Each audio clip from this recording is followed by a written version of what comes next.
आज हम इस वीडियो में आपको लेंगे linear equation in two variables. जो हमने अब तक टाइप ऑफ सॉल्यूशंस पढ़े हैं उनमें वर्ड प्रॉब्लम्स को सॉल्व करना सीखेंगे, या तो सब्स्टिट्यूशन मेथड से या एलिमिनेशन मेथड से। सबसे पहले आपने गिवन कंडीशंस की इक्वेशंस प्रिपेयर करनी है। इंस्ट्रक्शंस हैं आपकी, form the pair of linear equations for the following problems and find their solutions by substitution method। substitution method कोई जरूरी नहीं है कि आप ये हमेशा substitution method से सॉल्व करेंगे। आप यहाँ ग्राफिकल मेथड यूज कर सकते हैं, आप यहाँ एलिमिनेशन मेथड यूज कर सकते हैं, और एक क्रॉस मल्टीप्लिकेशन मेथड और है जो सीबीएसई ने अपने उससे हटा दिया है। 4 तरीके से हम अपने linear equation in two variables को सॉल्व करते थे। सबसे पहले आपने देखना है कि आपकी प्रॉब्लम क्या है। मैंने बताया था 2 कंडीशन दी जाएंगी यदि 2 वेरिएबल हैं। सिंगल वेरिएबल में सिंगल कंडीशन होती है, डबल वेरिएबल में डबल कंडीशन होती है। सबसे पहले जो डिजायर्ड क्वांटिटी है उसको हम मानते हैं। यहां the difference between two numbers is 26 and one number is 3 times the other. Find them।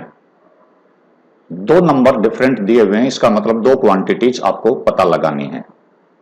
1 number is 3 times the other, उन्हीं में से एक संख्या दूसरे से 3 गुनी है। So let's start. लेट आप चाहें तो स्मॉलर और लार्जर नंबर यहां ले सकते हैं, अदरवाइज डिफरेंस में एक अंतर होता है। डिफरेंस में हमेशा 2 इक्वेशंस बनती हैं, हमें यह नहीं पता रहता कि कौन सा बड़ा है। डिफरेंस हमेशा अब्सोल्यूट वैल्यू की तरह लिया जाता है। तो डिफरेंस के हिसाब से ले लो।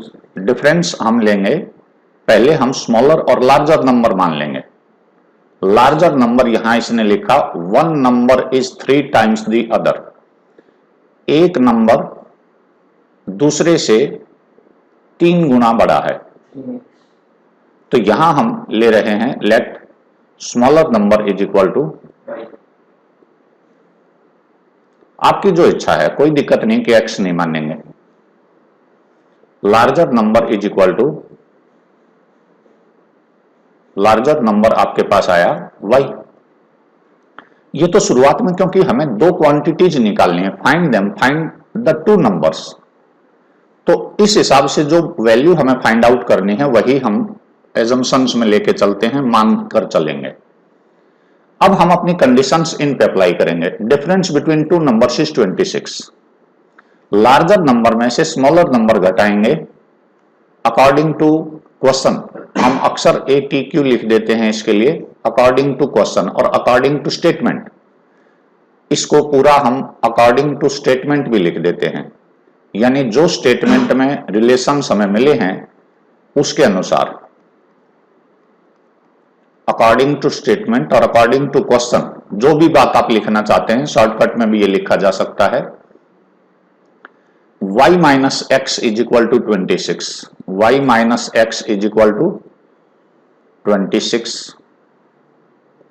This is our relation 1।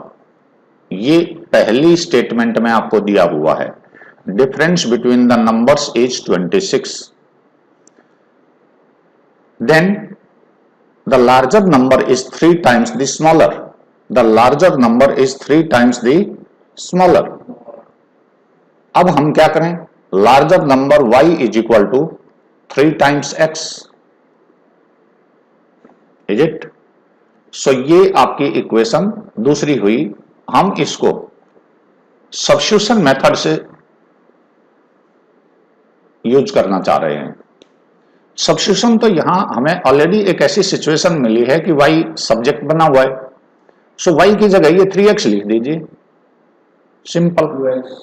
So it will be 3x minus x is equal to 26। So 2x is equal to 26 और x is equal to 13।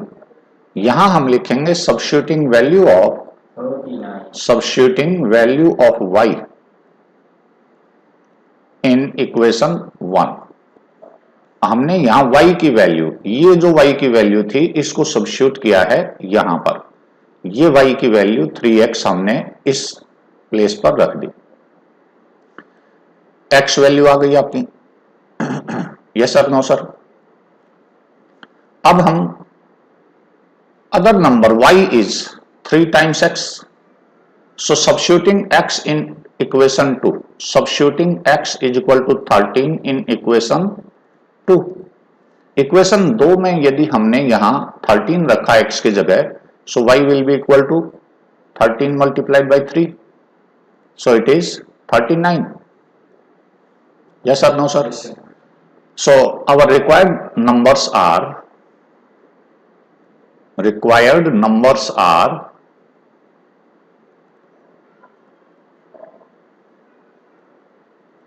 39 and 13. Their difference is, 26. look at this, their difference is 26 and Shabas, Smaller number is one number is 3 times the other. One number is 3 times the other. So ये जो से 3 गुना छोटा है, बिल्कुल 3 गुना बड़ा है एक number, थोड़ा अच्छा। 3 गुना छोटा नहीं कह सकते ना आप, गुना होने में तो बढ़ा जाएगा। आप समझ पा रहे हो? कोई भी पॉजिटिव नंबर यदि हम मल्टीप्लाई करते हैं तो वो तो बड़ा हो जाएगा। 3 से डिवाइड करेंगे, 39 को 3 से डिवाइड करने के बाद 13 आएगा, लेकिन हम बोलते तो ऐसे ही 1/3 ऑफ, ठीक है ना। One number is 1/3 of the other. यहां हम यदि सेकंड नंबर ये फर्स्ट नंबर ये माने तो second number is 1/3 of first, first is 3 times the other. ये बात समझ में आ गई है? मैं आगे बढ़ रहा हूं। Yes, नेक्स्ट क्वेश्चन जब हम लेने की कोशिश करेंगे तो उसकी स्टेटमेंट को बहुत अच्छी तरह से हम पढ़ें। 9th क्लास में तुमने कंप्लीमेंट्री सप्लीमेंट्री एंगल्स पढ़े थे। This is our second question. The larger of two supplementary angles exceeds the smaller by 18 degrees, find them. Supplementary angles whose sum is 180. Two angles whose sum is 180. Complementary whose sum is 90 degree. ये बात समझ में आ गई? कोई भी हो सकते हैं, कोई भी हो सकते हैं। 18 का मैंने फिर बताया कि एक स्टेटमेंट से आपके पास इनफाइनाइट नंबर ऑफ सॉल्यूशंस आएंगे। यदि हम ऐसा कॉम्बिनेशन बनाना चाहें कि larger of the to supplementary angles exceeds the smaller by 18 degrees, you can find out a combination of angles those who are supplementary and they differ by 18। ठीक है, एक दूसरे से 18 बड़ा हो सकता है और उनका सम सभी का 180 हो सकता है। Find them. अब यहां दो कंडीशंस है हमारी। यहां इसने लिखा larger angle exceeds the smaller by 18 degrees. इस सप्लीमेंट्री को मैं छोड़ता हूं कुछ समय के लिए। Yes sir. एक ही स्टेटमेंट में दो स्टेटमेंट मिक्सअप कर दी गई हैं, उनको आपको सेपरेट करना है। यदि आप उन्हें सेपरेट कर सकते हैं, you can apply your rule for solution of linear equation in two variable, otherwise no. तो दो स्टेटमेंट हिडन हैं कि आप उनको दोनों को सेपरेट कर सकते हैं। मैं इन दोनों स्टेटमेंट्स को सेपरेट करता हूं। The two angles are supplementary, जो दिए हुए एंगल्स हैं, the two angles are supplementary. The two angles are supplementary. बड़े एंगल है, इसका टू एंगल्स आर सप्लीमेंट्री, दो सप्लीमेंट्री एंगल्स हैं। Larger exceeds the smaller by 18 degree, उनका डिफरेंस 18 है। The difference is 18। इसका मतलब क्या है? इस बॉक्स का the two angles are supplementary, तो इसका मतलब होता है hidden some of the angles, sum of the two angles is 180। इस सप्लीमेंट्री से हम समझते हैं कि उनका सम 180 है। तो एक तरह इनडायरेक्ट फॉर्म में ये पिछला ही सवाल हो गया। Sum of two numbers is 180 and they differ by 18। The difference of two angles, the difference of two angles, मैं यहां D2 एंगल्स कर रहा हूं क्योंकि वही स्पेसिफिक एंगल्स हैं दोनों वाले, पहले वाले एंगल्स इज 18 डिग्री। ये दो स्टेटमेंट यदि आप एक की दो बना सकते हैं और दोनों का समझ में आता है कि इस स्टेटमेंट का ये मतलब होता है और इस स्टेटमेंट का ये मतलब होता है। एक 180 डिग्री का और सर दूसरा एंगल कौन सा? वो तो हमारे पास निकलेगा। अभी तो हम दो एंगल मानेंगे एक्स और वाई, दोनों का सम करके 180 रखेंगे, एक इक्वेशन बनेगी। फिर दूसरा एंगल रखेंगे, लार्जर एंगल जो हम मानेंगे उसमें से स्मॉलर एंगल माइनस करके 18 के बराबर इक्वेशन बना देंगे। दो इक्वेशंस बन जाएंगी आपकी। इसमें कोई भी नहीं कर सकता है, इसमें इनफाइनाइट कर सकते हैं। बेटे पहले वाली स्टेटमेंट इनफाइनाइट सॉल्यूशंस देगी, दूसरे वाली स्टेटमेंट इनफाइनाइट सॉल्यूशंस देगी। जब दोनों को आप कंबाइन करके सॉल्व करोगे they will provide you unique set of solution. X और वाई की एंगल से सप्लीमेंट्री है, सम सप्लीमेंट्री है। बिल्कुल ठीक। तो 10 और 170 हो सकता है, 20 और 160 हो सकता है, 30 और 150 हो सकता है। There might be many such combinations. तो सर फिर उसके जो बड़ा नंबर है उसको 18 बड़ा कर दो, छोटे से 90 के दो लिए। It will provide you the fixed number then. If you are taking two conditions side by side, तो दो तरफ से बंधी हुई चीज अपना डिस्प्लेसमेंट नहीं दिखा सकती। आप मेरी बात समझ पा रहे हो? यदि मुझे कोई एक कंडीशन लगा दीजिए, मुझे रस्सी से बांध के इस तरफ बांध दिया जाए और रस्सी से बांध के इस तरफ बांध दिया जाए, कहीं से भी आई कांट मूव। यदि मुझे किसी पोल से एक रस्सी से बांध दिया जाए, I can move in circular direction. हाँ जी ना जी। यदि यहां इस पेन से मैं किसी चीज को बांध दूं धागे से, the object can move in circular direction, it can take different points. So this the path followed by the circle, the points may be a solution.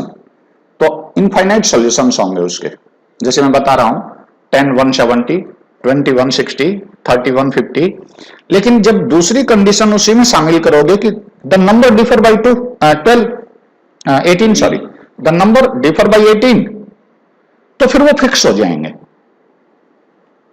कि जोड़ 180 होना चाहिए और डिफरेंस 18 होना चाहिए। दूसरी कंडीशन जब हम उसमें अप्लाई कर चुके होंगे तब आपके पास दोनों में से एक कंबाइंड फॉर्म आएगी कि इसका भी सॉल्यूशन होगा नीचे वाली का और ऊपर वाली का भी। ऐसे बहुत सारे एंगल्स हो सकते हैं जो 18 से डिफर करें, जैसे 20 38, लेकिन उनका सम 180 नहीं होगा। अभी आ जाएगा सॉल्यूशन, घबराइए मत, ठीक है। सो शुरुआत हम कहां से करें? Let larger angle is equal two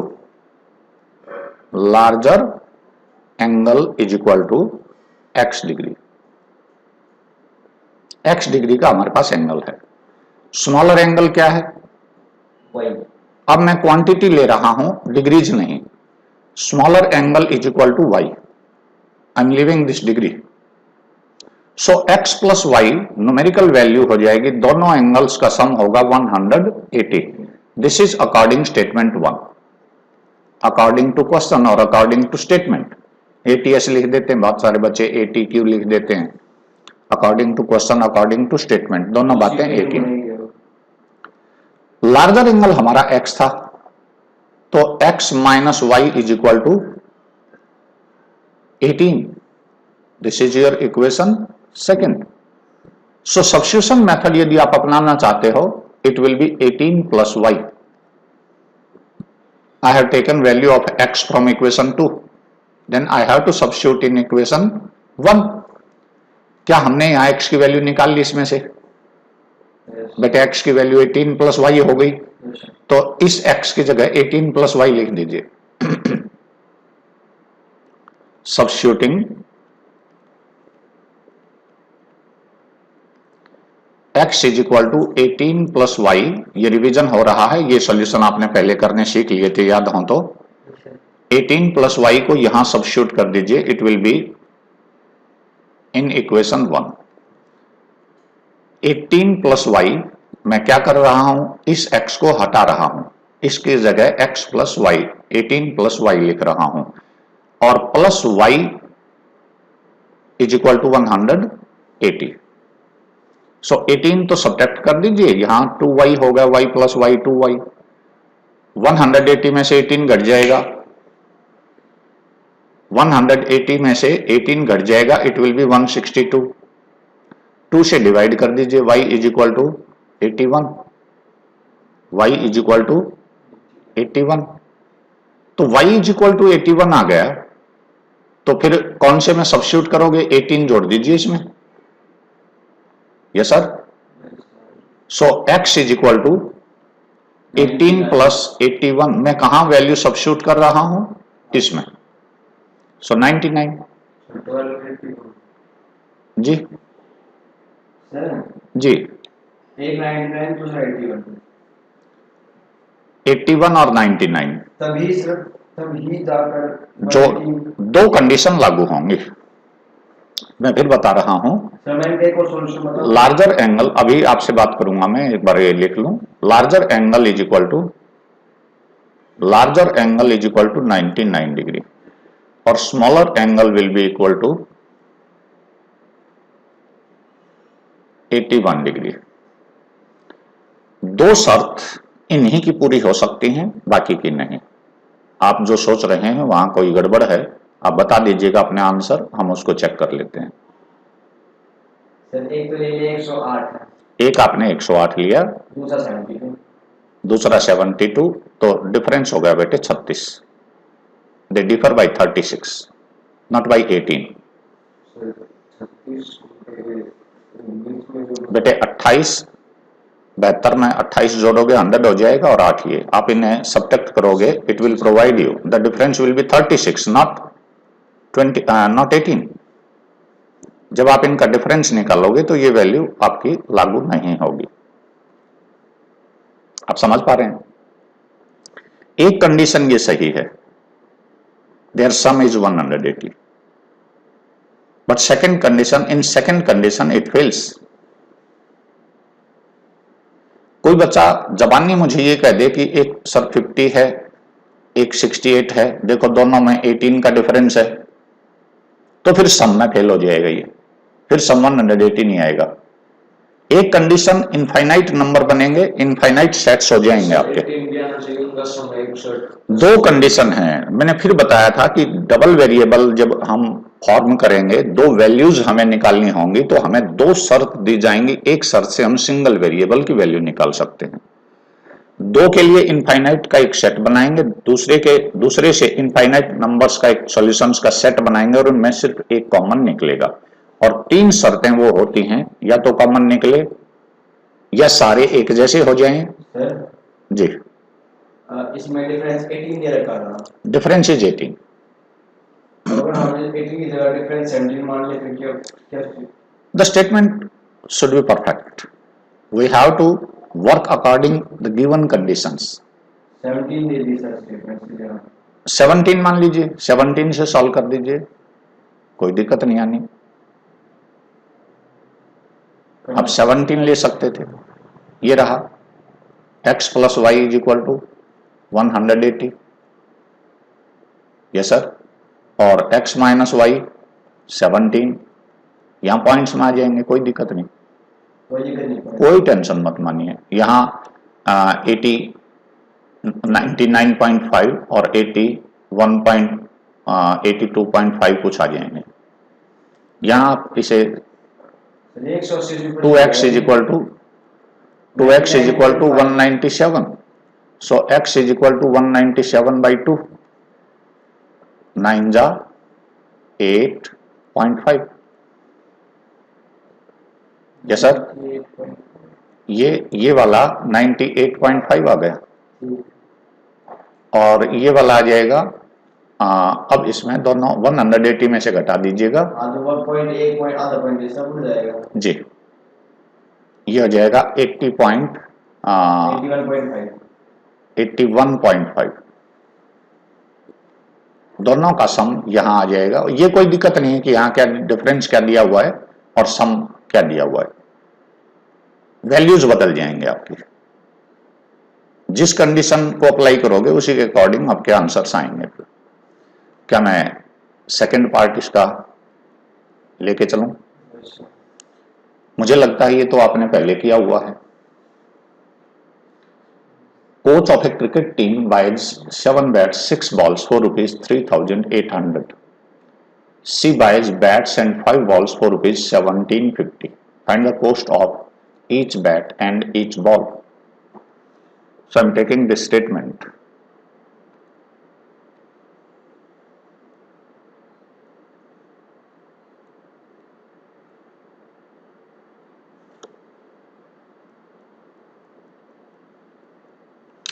statement को हम यहां ले लेते हैं आपके लिए।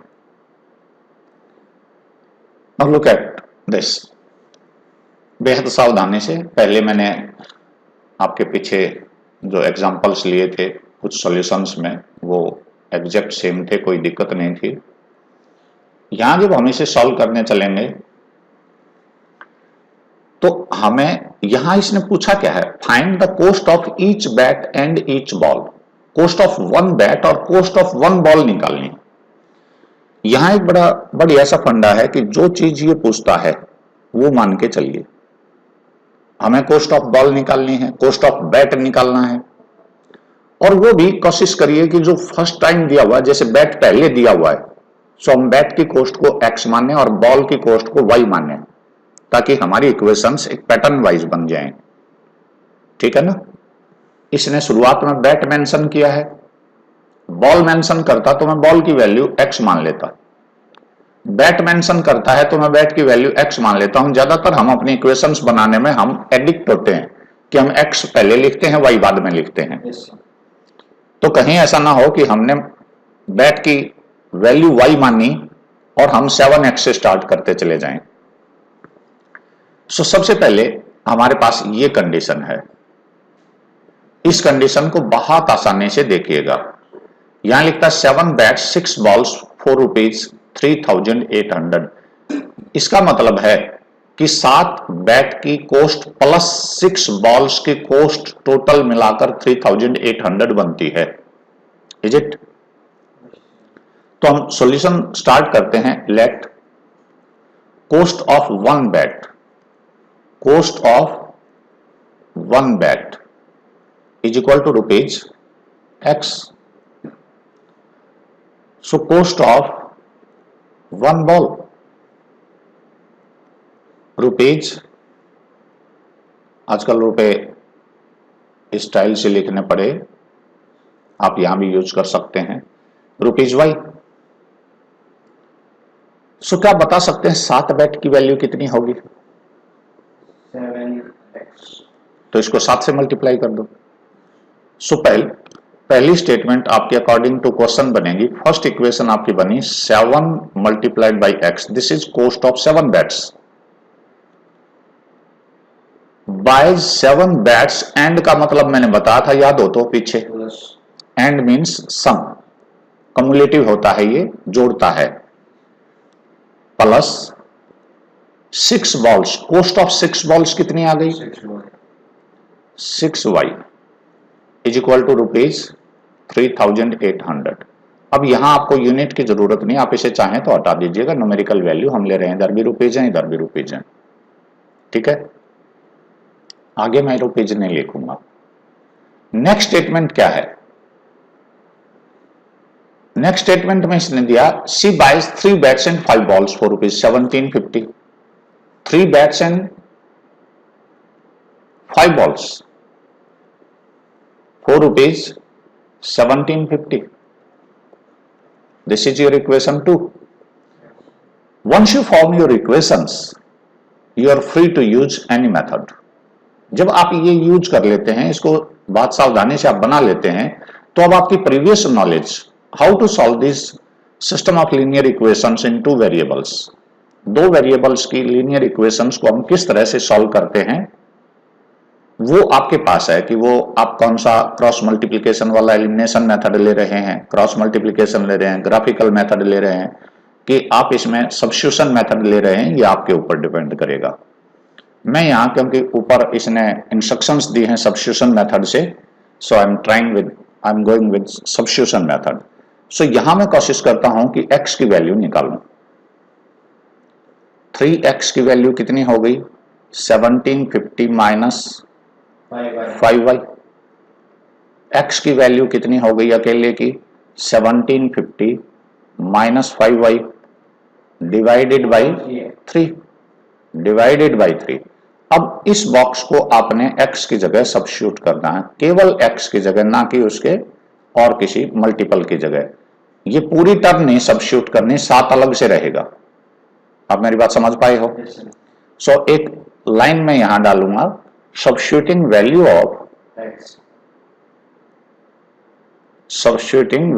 ऑफ x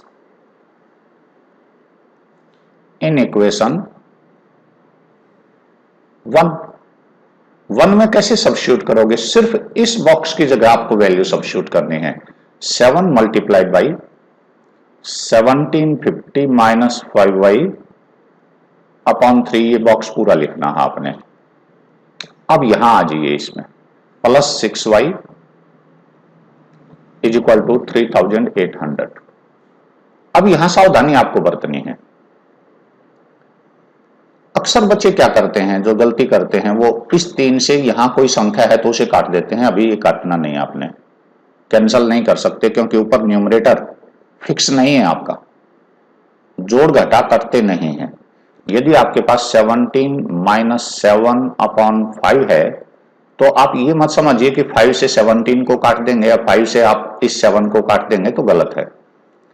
अब आपको ये सॉल्व करके लिखना है, 10 अपॉन 5 हो जाए तो ये कैंसिल होता है, अदरवाइज नहीं। अब मेरी बात समझ पा रहे हो? तो बहुत सारे बच्चे यहां, यदि हमारे पास ये 10 हो जाता पहले ही तो 5 से 10 नहीं कटता, ध्यान देना। यदि हमें कोई संख्या और दे देता 10 माइनस 7 अपॉन 5, तो गलती से बच्चे क्या करते हैं, उनको बहुत जल्दी एक समझ में बात आती है, 5 से तो 10 कैंसिल होता है। ये कॉमन एरर है बच्चों की, जिनका बेसिक्स कमजोर होता है, वो अक्सर ये गलती बहुत जल्दी तेजी से करते हैं। 5 से ये 10 काटते हैं और यहां उत्तर -5 निकाल देते हैं, जो गलत है। ये आप गलती पे हैं। आपको करना क्या चाहिए था? 10 माइनस 7 अपॉन 5, पहले इस न्यूमरेटर को सॉल्व करते आप, 3/5। इसका आंसर 3/5 आना था। ये करेक्ट मेथड है। ये बात आप मुझे समझ पा रहे हो? सो पहले मुझे ये मल्टीप्लिकेशन करनी है 7 से, फिर 3 से सभी को मल्टीप्लाई करना है। यहां थोड़ा सा आपको अनइजी होना पड़ेगा। 7 0 0 7 5 जा 35 और 17 7 जा 119 और 3 1 2 3 2 होना चाहिए शायद। 119 में आप 3 ऐड करोगे 122 माइनस 35y अपॉन 3। एक कॉमन एरर और भी है, कई बच्चे समझते हैं जी ब्रैकेट के अंदर ये 7 सबसे मल्टीप्लाई होना था, इस वजह से मैंने 3 से भी कर दिया। यदि आप न्यूमरेटर डिनोमिनेटर दोनों को मल्टीप्लाई कर देते हो तो वास्तव में आपने मल्टीप्लाई किया ही नहीं है। यदि हम 7/5 को 3 से मल्टीप्लाई करना चाहें तो ये 21/5 होगा। यदि कोई बच्चा इसे 21/15 लिख देता है तो वो गलत है, वो तो फिर वापस 7/5 है। तो ये सिर्फ न्यूमरेटर से मल्टीप्लाई होगा, जो भी मल्टीपल है। अगर मल्टीपल नीचे लिखा हो तो मल्टीपल नीचे होगा तो वो डिनोमिनेटर है, ऊपर 1 होना चाहिए फिर। तो फिर डिनोमिनेटर से और न्यूमरेटर से मल्टीप्लाई होगा। यदि आपके पास 7/2 मल्टीप्लाइड बाई 3/5 है तो 7 को 3 से मल्टीप्लाई करेंगे, 2 को 5 से। नो, वो फंडा यहां नहीं है, आप डिवीजन थोड़ा कर रहे हैं। आगे बढ़ूं? क्या आप इसे लिख पा रहे हैं? +6y, बहुत ज्यादा डिटेल में हम चले गए। अब 3 से मल्टीप्लाई करिए इन सभी को, क्योंकि अपॉन 1 है, टेकिंग 3 एज एलसीएम और मल्टीप्लाइंग इट बाई 3। 3 से मल्टीप्लाई करोगे तो इसके अपॉन 3 वाला कटेगा। आप समझ पा रहे हो? तो यहां तो 12,250 as it is minus 35 as it is, क्योंकि इसके अपॉन तो 3 पहले ही था, वही कैंसिल हुआ है। यहां 3 से मल्टीप्लाई करेंगे तो 18y, और यहां 3 से मल्टीप्लाई करोगे तो 30004 और 11,400। अब आपको करना क्या है, 35y में से 18y घटेगा तो माइनस 17y रहा, ये संख्या जाके उधर घटानी है आपको। सो इसका रिजल्ट आएगा माइनस 12,250 माइनस, ये पॉजिटिव रहेगा 11,400, इसे सब्ट्रैक्ट कर दीजिए 5 8 उस तरह मत घटाओ कि 4 में से 2 2 में से 4, ऐसा मत सब्ट्रैक्ट करिए, प्रॉपर होना चाहिए, और नेगेटिव है माइनस 850। 17 से ये नेगेटिव भी कैंसिल हो गया, और y is equal to 50। y is equal to 50, ये y इज इक्वल टू 50 आपको एक इक्वेशन में सब्स्टिट्यूट करना है। कहीं एक इक्वेशन अपने ढूंढ के आइए, हमारे पास था जो भी आपके पास इक्वेशन 1 और 2 बनी थी, 3x plus 5y is equal to 1750। 3x plus 5y is equal to 1750, ये इक्वेशन आपकी 2 थी।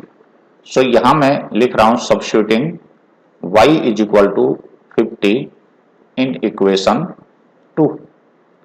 सो y की जगह 50 रख दीजिए, 3x प्लस 5 मल्टीप्लाइड बाई 50, देखो यहां y की जगह मैं सब्स्टिट्यूट कर रहा हूं 50 को, दिस इज इक्वल टू 1750, ये 250 होके इस तरफ घट जाएगा, तो 3x इज इक्वल टू 1500 आ गया, और x की वैल्यू क्या आ जाएगी, x is equal to 1500 divided by 3, it will be 500। So आपके पास जो फाइनल वैल्यूज रहेंगी, हम यहां लिखेंगे कॉस्ट ऑफ 1 बैट, x था रुपीज 500, कॉस्ट ऑफ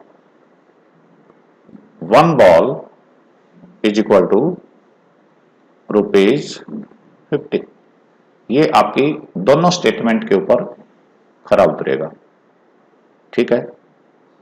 3800 वाली पे भी पूरा, और 1750 पे भी पूरा उतरेगा। 3 बैट हो गए 1500 के, और 5 बॉल हो गई 250 रुपए की 1750। क्या मेरी बात समझ पाए हैं? ये आपका बेटे आंसर होता है। इस तरह से पूरा सॉल्व करना है ये। क्या मैं नेक्स्ट क्वेश्चन ले लूं?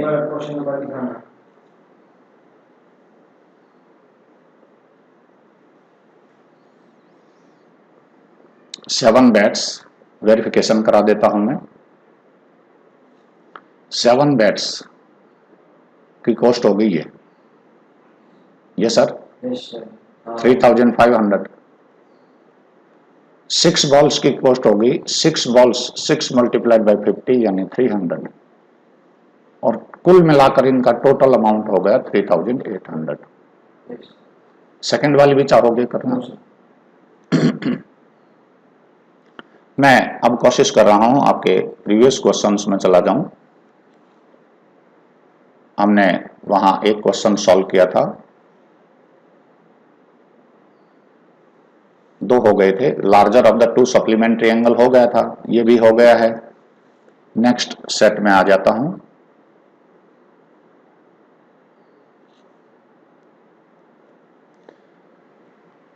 क्वेश्चन नंबर 4, सावधानी से देखिए, यहां बड़ा अटपटा सा लगता है, मैं इसको थोड़ा सा समझाने की कोशिश करूंगा अलग तरह से, आप एक बार थोड़ा सा ध्यान दें।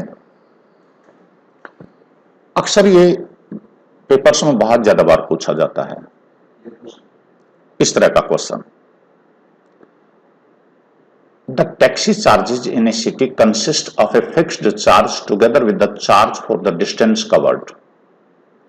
For a distance of 10 kilometre the charge paid is rupees 105।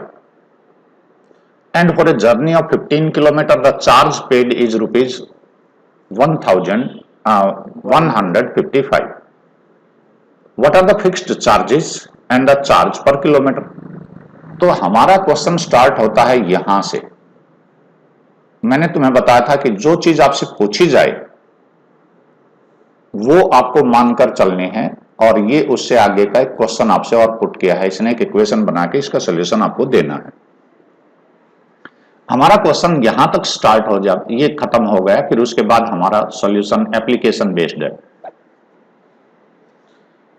ये फिक्स चार्ज होता क्या है? कभी कभी आप देखते हैं कि जैसे किसी ने टैक्सी बुकिंग की तो बुकिंग का कुछ अमाउंट जमा कराना पड़ता है। बुकिंग का? जी, कोई घर जाए और फिर मना कर दे मैं तो नहीं आ रहा। बुकिंग के लिए एक फिक्स्ड चार्ज लगता है, ठीक है। आराम से सुनिए, मैं कुछ आपको कोशिश कर रहा हूं कि डिस्टेंस और टैक्सी जिस तरह से चलती है वो स्थितियां दिखाऊं।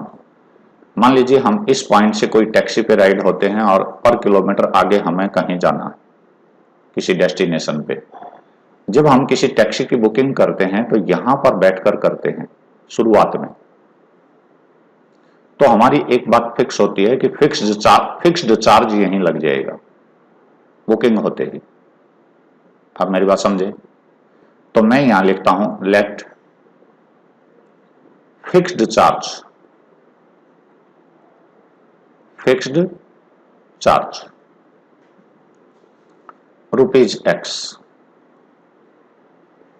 बिना चले,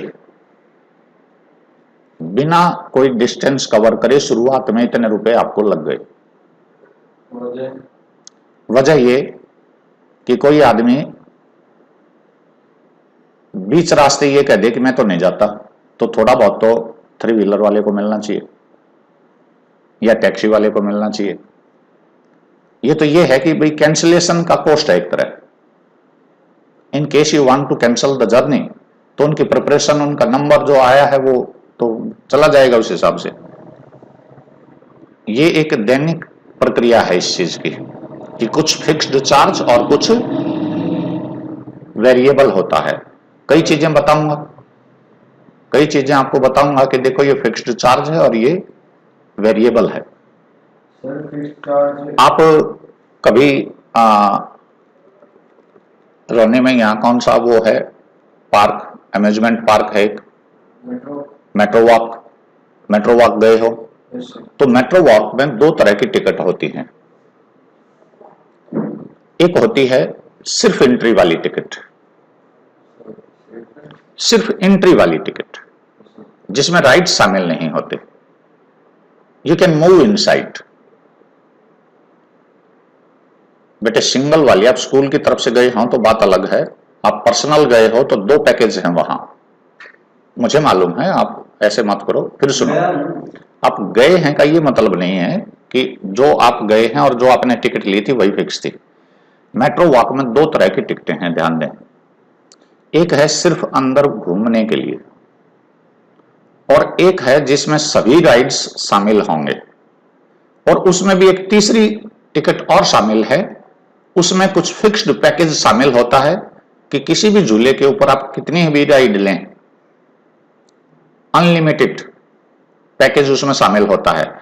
लेकिन कुछ ऐसे हैं जैसे वाटर बैलून वगैरह होता है जिसमें चलते हैं, एक वो जंपिंग वगैरह का होता है। कुछ चीजें ऐसी हैं जो बोटिंग वगैरह होती हैं, वो एक्स्ट्रा कॉस्ट देनी पड़ती है अंदर जाने के बाद भी। वहां आपसे पूछते हैं कि आपके पास टिकट कौन सी है जी, ये है, ये पैकेज इसमें शामिल नहीं है, you have to purchase 1 more ticket from the counter. अंदर ही काउंटर है, वहीं पैसे जमा करा के एक एक्स्ट्रा टिकट इन टिकट लेनी पड़ती है आपको। अंदर यदि कोई चीज आपको ऐसी समझ आती है कि ये उस पैकेज में शामिल नहीं है, ये अंदर जाने के बाद बिजनेस के तरीके हैं। ये बिजनेस के तरीके हैं कि एक बार आदमी को अंदर लेके जाओ तो बच्चे फैसिनेट होके पेरेंट्स को मजबूर करेंगे कि मैं ये यूज करूंगा, और फिर उनसे फिर दोबारा पैसे लो कि ये तो शामिल नहीं था इस पैकेज में। अब समझ पा रहे हो? बेटे 2 टिकटें उन्होंने की हुई हैं और 3 टिकटें हैं सही मायने में। पहला कि बिना किसी भी राइड का यूज करे, आपकी टिकट नॉर्मल एंट्री है, आप जाइए घूमिए बैठिए कोई दिक्कत नहीं। सर मेट्रो की घुसने की जी, मेट्रो वॉक में घुसने की, मान लीजिए आपके मम्मी पापा चले गए और आप चले गए, गए थे सर, तो मम्मी पापा ज्यादातर, फिर ध्यान से सुनो बेटे, आप सुन नहीं रहे हैं, उस बात को समझिएगा। मेट्रो वॉक में मम्मी पापा कहेंगे हम झूलेंगे नहीं। मान लीजिए आपके दादा दादी भी हैं, तो वो तो झूलने में इंटरेस्ट नहीं दिखाते, वो तो सिर्फ ये कहते हैं we have to care our child, हम तो इसका ध्यान रखेंगे बस। तो उनकी एंट्री टिकट दूसरी तरह की होगी जिसपे राइडिंग नहीं है, दे कांट एंजॉय राइडिंग। और यदि वो राइडिंग एंजॉय करना चाहते हैं, they have to purchase extra ticket for it. आपकी जो टिकट है वो हो सकता है फुल पैकेज वाली हो, कि बच्चे हैं हर एक राइड एक पे 4 बार झूलना चाहे कोई दिक्कत नहीं। फिर एक और एक्स्ट्रा होती है कि बाहर निकलते हुए दूसरों को देखते हुए वो बैलून वाला होता है पानी में जो बच्चे तैरते हैं, वो 100 रुपए की अलग टिकट लगती है, वो अलग अलग इंक्रीज होती रहती है टाइम टू टाइम, तो उसमें अलग से पैसे लेते हैं। सो हम यहां यदि ये कहें कि कोई भी मेट्रो वॉक के अंदर कोई पर्सन जाता है तो फिक्स्ड चार्ज उसकी एंट्री है, और फिर the times he takes rides, number of times he takes ride is multiplied by a number. मान लीजिए आप 10 बार किसी झूले में वहां झूलते हैं और एक बार की टिकट 15 रुपए है, देन यू हैव टू पे 150।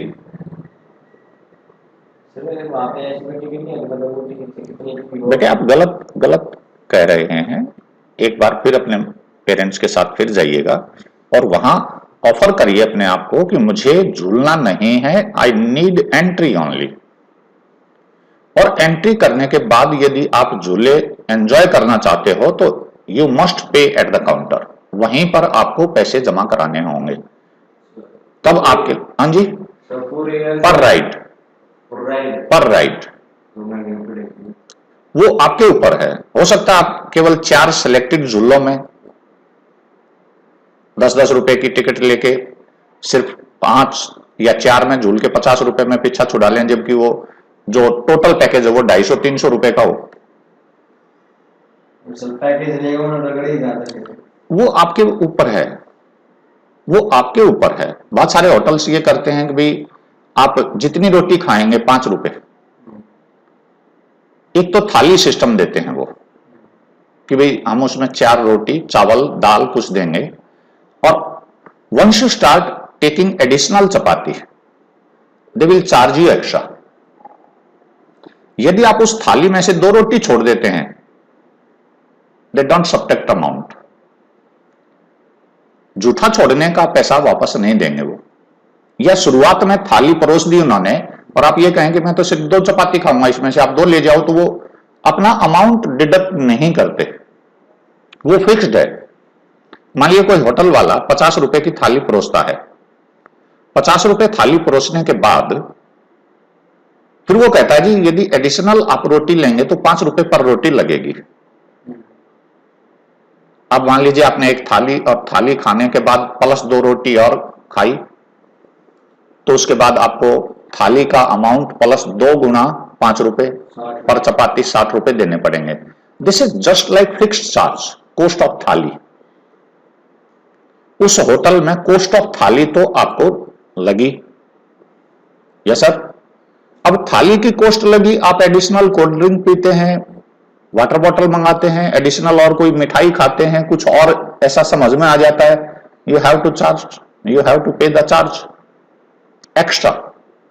आप ये नहीं कह सकते कि 50 रुपए की थाली में ये शामिल था मेरा। अब मेरी बात समझ गए हैं क्या? इसी तरह से टैक्सी में शुरुआत में जब आप यहां बैठेंगे तो आपको एक फिक्स चार्ज लग जाएगा और वो होगा रुपए एक्स का। ये बात समझ गए हैं?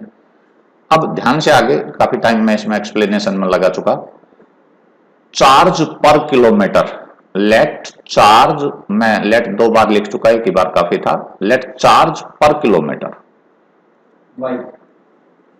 हर किलोमीटर जाने का y रुपए वो आपसे लेंगे। मैं इसको अलग से दिखा रहा हूं थोड़ा सा। मान लीजिए हम यहां 1 किलोमीटर आ गए, तो यहां आने के बाद आपकी कॉस्ट क्या है?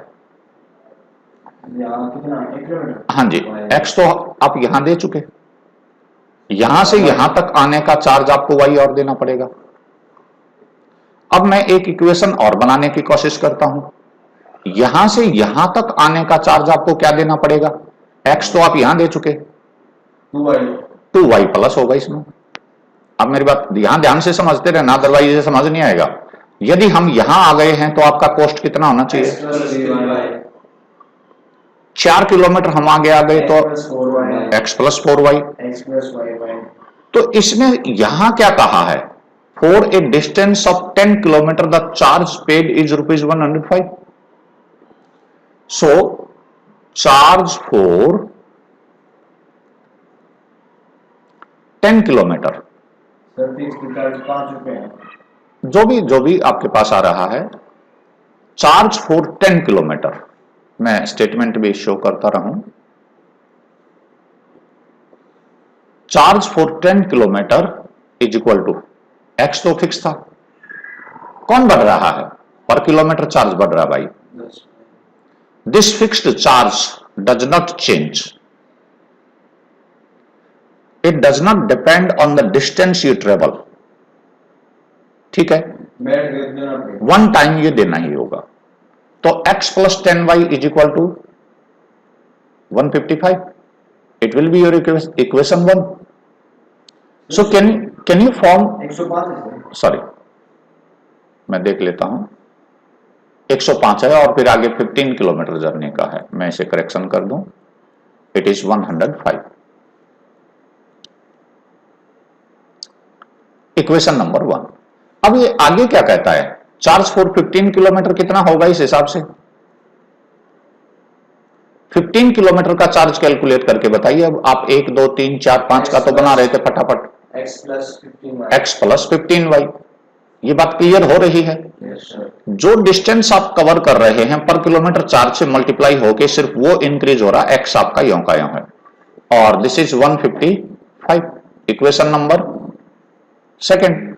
यहां एक बात बहुत बढ़िया तरह से ये सवाल काफी इजी हो जाते हैं इसके बाद, यदि आप इन्हें एलिमिनेशन मेथड से यूज करें,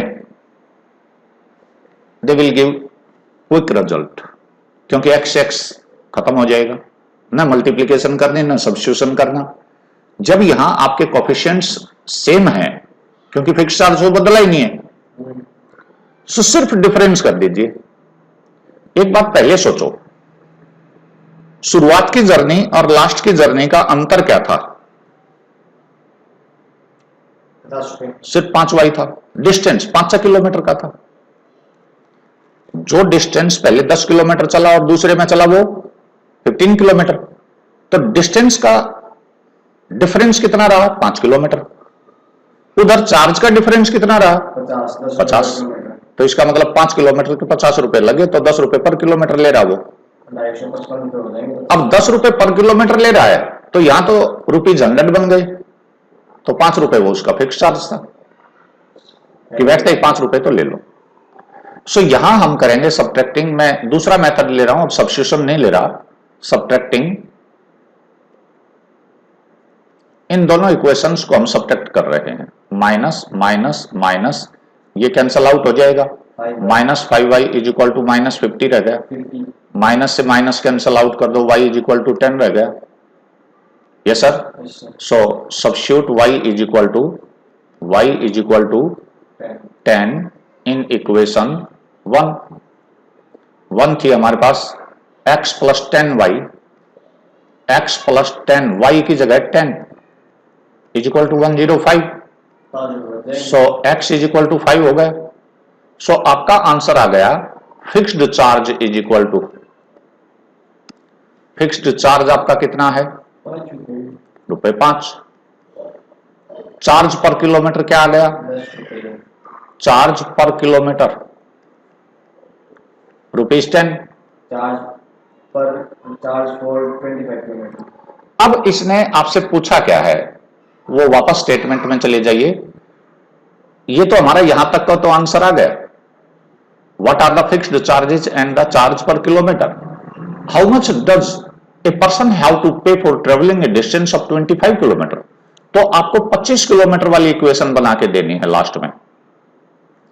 चार्ज फॉर, शाबाश, चार्ज फॉर 25 किलोमीटर, पहली इक्वेशन बनाओ, fixed charge plus 25y, yes sir, इसकी वैल्यू कितनी होगी, ये तो है 5, और ये कितना हो गया 250 मल्टीप्लाइड बाई 10, तो टोटल अमाउंट आपका कितना हो गया 255, it will be your answer.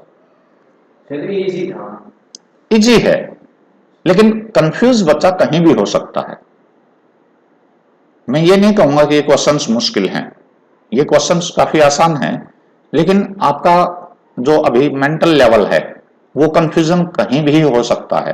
और एक केवल इस क्वेश्चन को मत समझिए, यही ऑटो रिक्शा के नाम से दे दिया जाएगा, यहीं किसी हॉस्टल में रहने के नाम से दे दिया जाएगा, यहीं किसी और दूसरी चीज के फिक्स चार्ज और उसमें दे दिया जाएगा, जैसे लाइब्रेरी वगैरह के चार्ज होते हैं, लाइब्रेरी में भी एक फिक्स चार्ज होता है और एक फिर एक लिमिट के बाद यदि आप आते हैं तो एक फाइन लगता है आपके पास पर डे। मान लीजिए कोई लैंडिंग लाइब्रेरी है, बुक्स देती है, पहले 7 दिन का कोई पैकेज देते हैं, 7 दिन के लिए किसी किताब के वो 25 रुपए लेते हैं, पहले 7 दिन के किसी किताब के वो 25 रुपए लेते हैं। एक आदमी से उन्होंने 9 दिन के 35 रुपए लिए, तो 7 + 2y उसका पहले 7 दिन का तो x हो गया, अगले 2 दिन का y चार्ज, एक दिन का तो x + 2y = 35। वो इस तरह की इक्वेशंस आपको सोचनी पड़ेंगी। इसे जनरल क्वेश्चन बना के समझें, ना कि केवल एक मात्र ये वाला क्वेश्चन जो टैक्सी फेयर वाला है, बस इसी को आप रटते रहें। इस टाइप के क्वेश्चंस आपको सॉल्व करने होंगे। नेक्स्ट क्वेश्चन ले रहा हूं, फ्रैक्शंस वाले, ये काफी इजी होते हैं आपके लिए, काफी इजी होता है, सबसे इजी टाइप फ्रैक्शंस का रहता है। इससे इजी क्वेश्चंस शायद ही कभी कोई बना हो।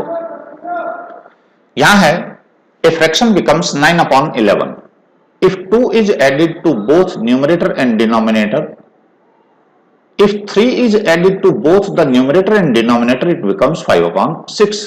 Find the fraction. अब फाइंड द फ्रैक्शन में फ्रैक्शन हमारे पास 2 पार्ट होते हैं, न्यूमरेटर और डिनोमिनेटर, क्या आप जानते हैं? तो हम यहां शुरुआत करते हैं सॉल्यूशन में, let numerator is equal to, या आप सीधी फ्रैक्शन लिख देना, numerator is equal to x and denominator is equal to y। तो आपकी फ्रैक्शन क्या होगी? फ्रैक्शन आपकी क्या होगी? न्यूमरेटर आप पहले लिखते हैं और अपॉन डिनोमिनेटर लिखते हैं। अब हम अपनी कंडीशन लगानी शुरुआत करेंगे अकॉर्डिंग टू क्वेश्चन। हमारे पास क्या है? A fraction becomes 9/11, a fraction is will be equal to 9/11 if the condition is if 2 is added to both numerator and denominator। यानी कंडीशन आपके पास हुई, न्यूमरेटर में भी 2 ऐड करिए, डिनोमिनेटर में भी 2 ऐड करिए, then this fraction will become or will be equal to 9/11। अगर 2 में 3 ऐड कर दें तो 5/6 जी। If 3 is added to both numerator and denominator become 5/6।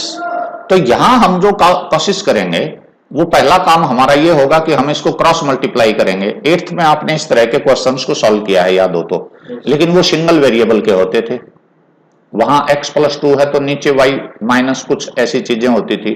Single variable की इक्वेशंस आपने 9th में सॉल्व की थी, लेकिन इस तरह के अपॉन वाली जरूर की थी 8th में, सॉरी। 11 से मल्टीप्लाई कर दीजिएगा, इट विल बिकम 11x + 22। 9 से इसे मल्टीप्लाई कर दीजिएगा इस तरफ, 9y + 18। So 9y 11x - 9y is equal to -4। ये 22 इस तरफ जाएगा, इक्वेशन 1 हो गई। अब दूसरी स्टेटमेंट आपकी क्या कहती है? दूसरी स्टेटमेंट आपको बताती है if 3 is added to both it becomes 3/5 था, 5/6 है। Second equation according to second statement, numerator में भी 3 ऐड करिए, डिनोमिनेटर में भी 3 ऐड करिए और अपनी फ्रैक्शन को अब 5/6 के इक्वल रख दीजिए। क्या आप इसे 6 से और 5 से मल्टीप्लाई करके, क्रॉस मल्टीप्लाई करके इक्वेशंस बना सकते हो? It will become 6x plus 18 is equal to 5y plus 15। यहां जल्दबाजी यदि बच्चे करते हैं तो कई बार वो लिखते हैं 6x प्लस 18y। उनकी आदत हो जाती है कि पहली टर्म में हमने x लिखा था, दूसरी में y लिख दें। गलत हो जाएंगे आप, फास्ट ना चलें। वापस आ जाइए, 6x minus 5y is equal to -3 रह गया। क्या इक्वेशन 2 हो गई? Can you solve this? If yes, I can leave it here. क्या आप इसे एलिमिनेशन मेथड से या सब्स्टिट्यूशन मेथड से सॉल्व कर लेंगे?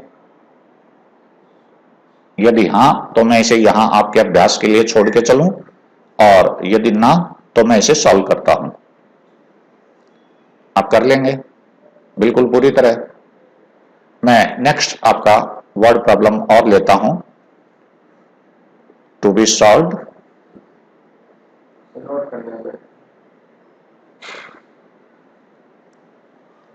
by students as practice.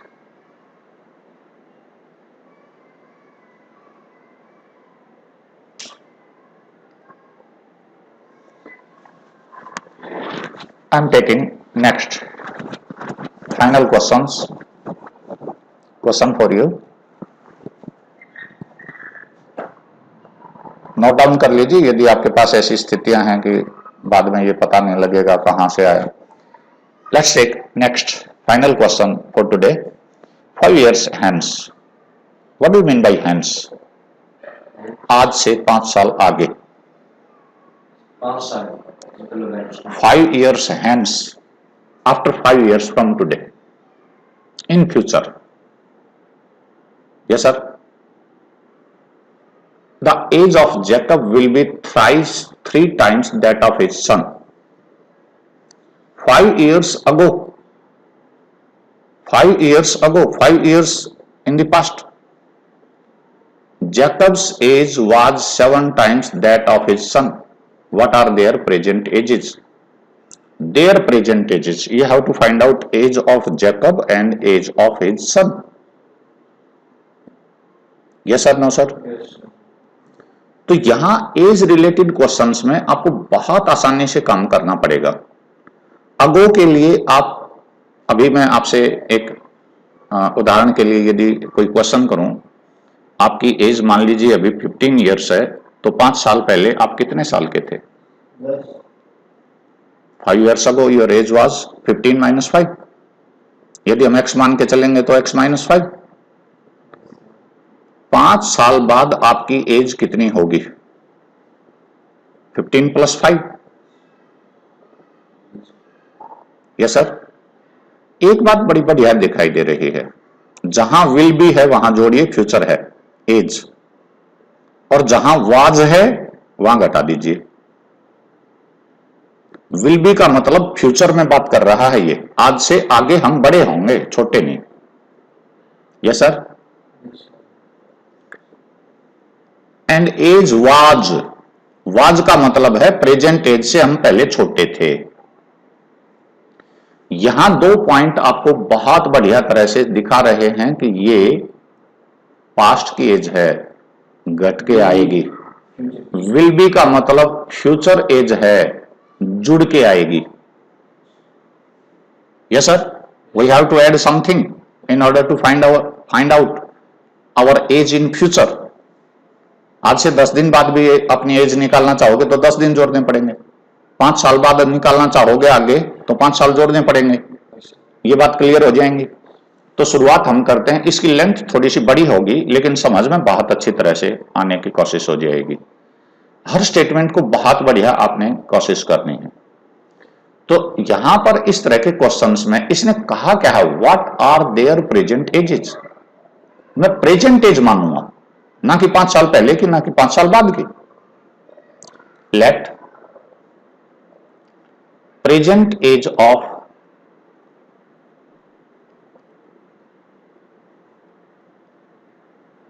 नाम दिया हुआ तो नाम लिख दीजिए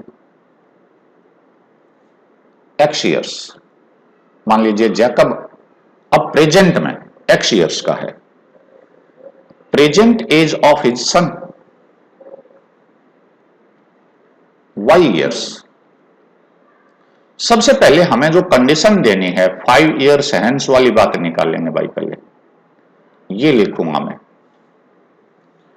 5 years ago, 5 years ago, ago नहीं हैंस, आफ्टर 5 ईयर्स,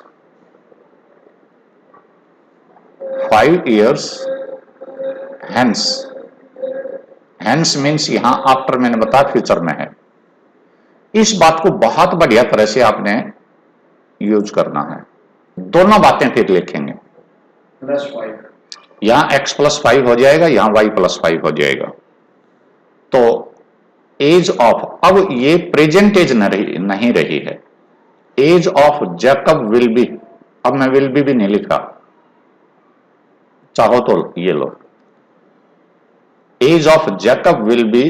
ये आपको मदद करेगा कि जोड़ना है कि घटाना है। Age of son will B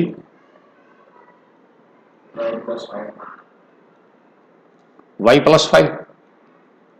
एक लाइन लिखता है ये, age of Jacob will be 3 times that of his son. मैं इस लाइन को यहां यों के यों उतारता हूं, इसको मैथ्स में बदलने की कोशिश करूंगा मैं। The age of Jacob will be 3 times that of his son. ये बात समझ में आई? इसको बहुत बढ़िया तरह से समझने की कोशिश आपने करनी है कि मैं इसे क्यों पेस्ट कर रहा हूं, क्यों ये लाइन यहां लिख रहा हूं। इसको बहुत बढ़िया तरह से समझने की कोशिश करिए, मैं समझा रहा हूं। 5 ईयर्स हैंस की तो बात चल रही है, उसी की तो स्टेटमेंट है ना ये। Age of Jacob, age of Jacob कितनी है भाई, बता दो, शाबाश। x+5 will be is equal to be, was, were, shall be. ये सारे के सारे इक्वल टू के निशानी होते हैं, इज की फॉर्म होते हैं shall, will, be, was, were. जी, फ्यूचर में बी मीन्स है, वाज मीन्स था, विल बी मीन्स होगा। वास्तव में बी की फॉर्म होती है, हाँ, इज की फॉर्म होती है। बी की फॉर्म इज प्रेजेंट है, बी की फॉर्म विल बी फ्यूचर है, बी की फॉर्म वाज वर पास्ट में है। हाँ जी, हाँ जी। यहां एज ऑफ जैकब, मैं ये लाइन नहीं लिख रहा कि x+5, it was age of Jacob. देखो ये एज ऑफ जैकब यही है, यस सर। और विल भी मुझे लिखना नहीं था, मैंने जानबूझ के लिखा प्लस करने के लिए, अदरवाइज ये निशान विल बी का है, ठीक है। Is equal to will be equal to, चलो आगे, x+5 age of Jacob will be 3 times means 3 multiplied by, 3 times का मतलब क्या आया, 3 multiplied by age of son. Age of son ये रही। यदि इसे आप सक्सेसफुली ये स्टेटमेंट को मैथ्स में बदल पाते हैं, this is theoretical statement and this is mathematical language. इस लाइन के बदले में, इस लाइन के बदले में हमने ये लिखा, यही मैथ्स है। हम मैथमेटिकल लैंग्वेज में काम कर रहे हैं, ना कि इंग्लिश और हिंदी में। सो यहां x+5 3y+15 x - 3y is equal to 10, equation 1। ये बात आप समझ गए? क्या आप ये स्टेटमेंट भी बनाना सीख गए। 5 years ago तो हमने यहां स्टेटमेंट देनी है। अब हम यहां लिखेंगे 5 years ago। मैं थोड़ा सा स्पेस इस तरफ ले लेता हूं। हमारी हेडिंग आ गई 5 years ago। 5 years ago age of, शाबाश, Age of Jacob. Age of Jacob X minus 5. Equal to x minus 5। 5 years ago Age of Jacob's son. Age of son y minus 5। Age of Jacob will be, X ये आपकी statement है। Age of Jacob was 7 times the age of son. Y minus 5. ये बात समझ में आई? Yes. तो x minus 5 is equal to 7y minus 35। x minus 7y is equal to minus 30। Equation number 2। By equation number 1 क्या आई थी? x minus 3y is equal to 10। elimination method से कर लेते हैं। जी, x minus 3y is equal to 10। 10 ही था ना? Yes sir. x minus 3y is equal to 10। घटा दीजिए, सब्ट्रैक्ट करोगे 4y minus plus minus minus, तो y यहां equals to 10. Minus 4y is equal to minus 40 और y is equal to 10 means age of Jacob is 10 years। 5 किसी एक equation में रख दीजिए, किसी में भी, किसी में रख दीजिए, या इसमें रख दीजिए या इसमें रख दीजिए। Substituting value of y is equal to 10, substituting y is equal to 10 in equation 1। 1 में मैं रख रहा हूं, हमारी इक्वेशन कहां थी? 1। उस तरह से 2 में रख देता हूं, क्यों झंझट करा। x माइनस 7y, 2 थी x, 2 तो ये रही। yes sir. x minus 7 multiplied by 10 is equal to minus 30। X equals to 40. x is equal to 40। So present age of Jacob कितनी आ गई? 40। प्रेजेंट एज ऑफ सन कितनी आ गई? 10. 10। आप ये स्थिति देख सकते हो, एक 40 एक 10। यदि हम 5 साल पहले की बातें करें तो जैकब 35 साल का था Yes sir. और बेटा 5 साल का। यदि हम 5 साल बाद की बात करें तो जैकब 45 साल का हो जाएगा और बेटा 15 साल का। यहां ये 3 टाइम्स मल्टीप्लाई होगा और यहां ये 7 टाइम्स मल्टीप्लाई हो जाएगा। सर इक्वेशन बनने के बाद तो सब सॉल्व करना आसान है। जी, इक्वेशन बनाना ही वास्तव में थोड़ी सी प्रॉब्लम आती है, अदरवाइज इनमें कोई मुश्किलात नहीं होती।